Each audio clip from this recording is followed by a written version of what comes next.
음주 뺑소니 혐의 등으로 구속된 가수 김호중 씨가 사고 발생 40일 만에 재판에 넘겨졌습니다. 그런데 정작 음주운전 혐의는 제외됐는데요. 검찰은 김 씨와 소속사의 조직적 사법 방해 때문에 정확한 혈중 알코올 농도를 알 수 없기 때문이라고 설명했는데 경찰에서는 우려의 목소리가 나왔습니다. 이문현 기자의 보도입니다. 지난달 9일 밤 서울 신사동에서 음주운전 중 택시를 들이받고 달아난 혐의로 구속된 가수 김호중 씨가 재판에 넘겨졌습니다. 검찰이 적용한 혐의는 모두 4가지입니다.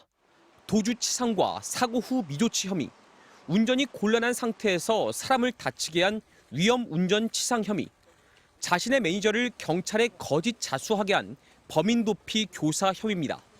그런데 음주운전 혐의는 기소 단계에서 빠졌습니다.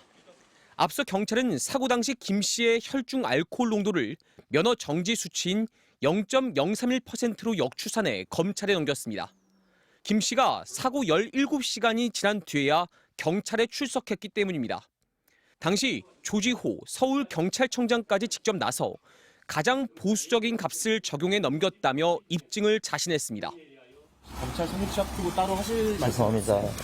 끝나고 말씀드리겠습니다. 하지만 검찰은 위드마크 공식만으론 합리적 의심을 배제할 정도로 음주 수치를 특정하기 어렵다고 봤습니다. 김호중 씨가 정상 운전을 할 수 없는 상태였음을 확인했지만 김 씨가 시간 간격을 두고 여러 차례 술을 마셨기 때문이라는 겁니다. 그러면서 사법 방해에 대한 처벌 규정이 필요하다고 강조했습니다. 검찰의 이 같은 판단에 대해 경찰은 우려를 내비쳤습니다.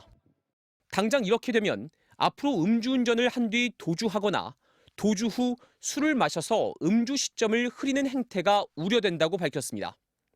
수사기관에서 이거를 빼버리면 국민들은 당연히 이걸 보고 학습을 하겠죠. 음주운전이 처벌하는 목적은 미래의 사고나 이런 예방 목적이 있는 건데 도주를 하게 될 것이고 그 도주 과정에 있어서 2차 사고의 위험성이 더 높아질 거라고 판단합니다.